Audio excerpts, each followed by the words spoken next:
the great composer and teacher Trevor Wishart opens his book Audible Design from 1994, stating three assumptions. 1. Any sound whatsoever may be the starting material for a musical composition. 2. The ways in which this sound may be transformed are limited only by the imagination of the composer. 3. Musical structure depends on establishing audible relationships amongst sound materials. So I thought, why not put myself to the test, following also a certain trend on YouTube, namely make music with anything. Well, it's been over many decades a tradition, especially in the circles of electroacoustic music and musique concrète, to use any sound source as material for compositions, sculpting spectral properties and playing with degrees of recognizability, as well as with the listener's instinctive desire to understand what is that which they are hearing. The pieces that come out of this tradition seem many times demanding for the uninitiated, as they tend to avoid basing their musicality on regular rhythm or traditionally established tonal functions, the lattice, and rather roam free in the continuum of properties and relationships within and among sound objects, exploring new aesthetic, conceptual, and technical frontiers.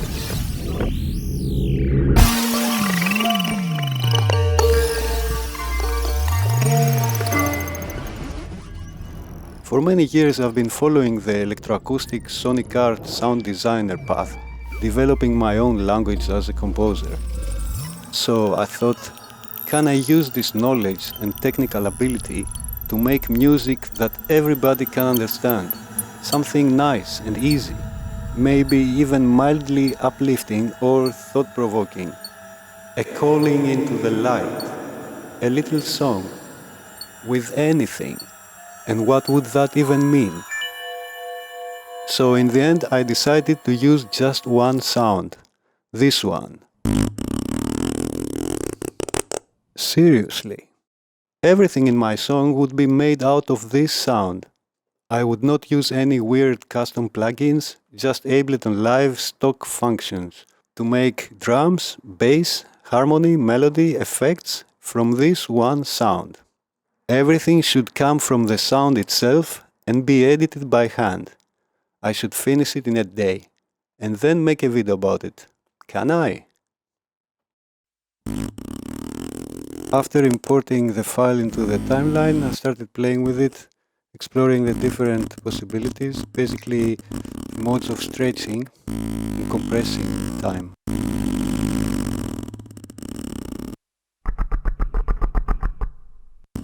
Also transposition. The absolute basics. So let's make a kick. I'm using a compressor and an overdrive. And also turn the pitch way down.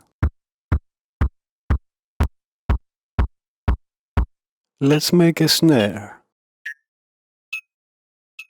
I'm using ring modulation, compression and overdrive and EQ.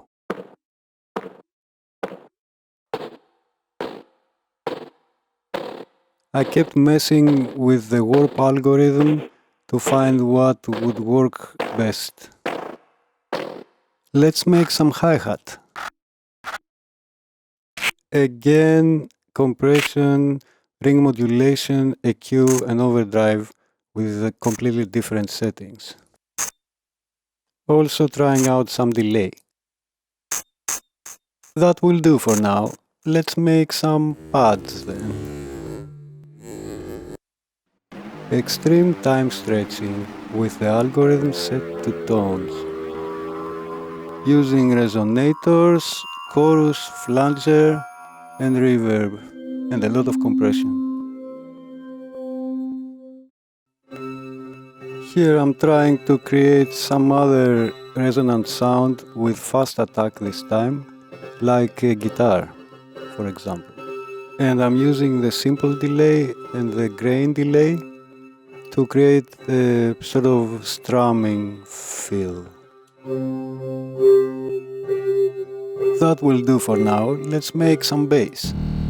Extreme time stretching, transposition, down. I'm also adding a cabinet simulator set to bass, an overdrive, and also an auto filter, trying to keep the high frequencies only for the attack of the sound. Now I have translated the resonant sound I prepared earlier as harmony and as melody, and I'm trying to make the notes more interesting. What I ended up doing is using random notes, an arpeggiator, and then a scale plugin to force the random notes into a major scale.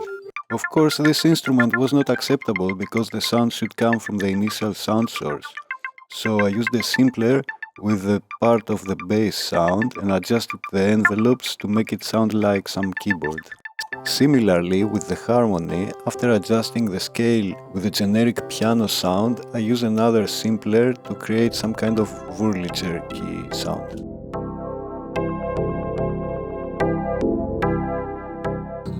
And finally, I made the bass line, transposing the notes one by one appropriately and coming up with a pattern. I first laid down a very sparse drum beat, and then later I made a second pattern which was denser. Also, I used a different warp algorithm to create ghost notes and played with a short delay as well. So I keep working on the piece, adding the parts, the music comes to me as I go, and I made it in 2 sections with the break in the middle.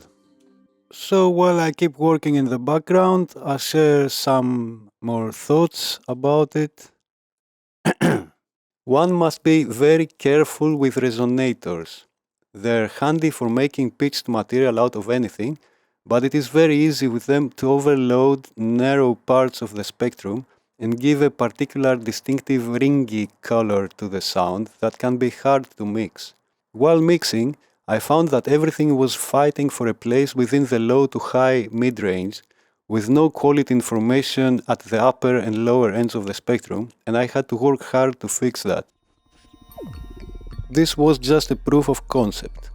It could be done a lot better with a bit more time and some more techniques I chose not to use, such as creative denoising, spectral element separation, and of course layering many sound bits to create one rich, complex sound. Also, the piece has a distinctive sound to it coming directly from the instruments I created out of my source. It would take much more work on these instruments in the generative stage and not in the mixing stage for the piece to feel less electronic, but maybe this is a good thing. Of course, my mix and my mastering could be a lot better. I just wanted to see how far I could go just with this rough and ready approach within very limited time. The harmony and melody also reflect this rough and ready, cheap and cheerful approach, reminding a bit of quantized library music perhaps. But at the end of the day, I think it works for what it is, considering where it came from.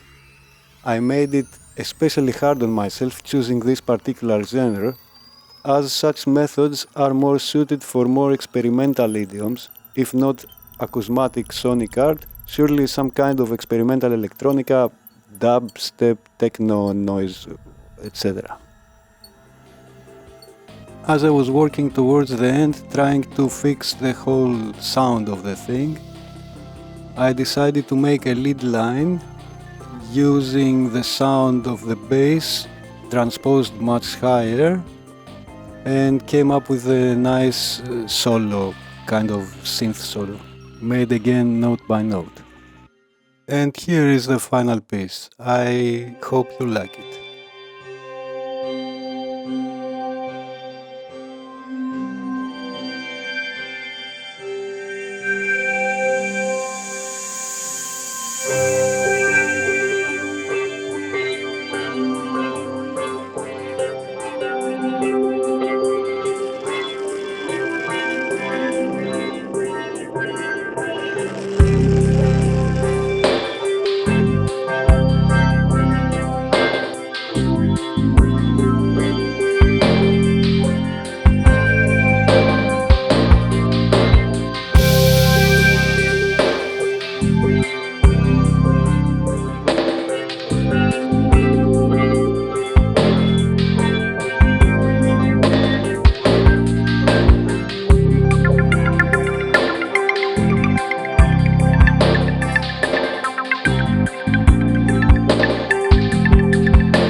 Thanks for watching and see you soon.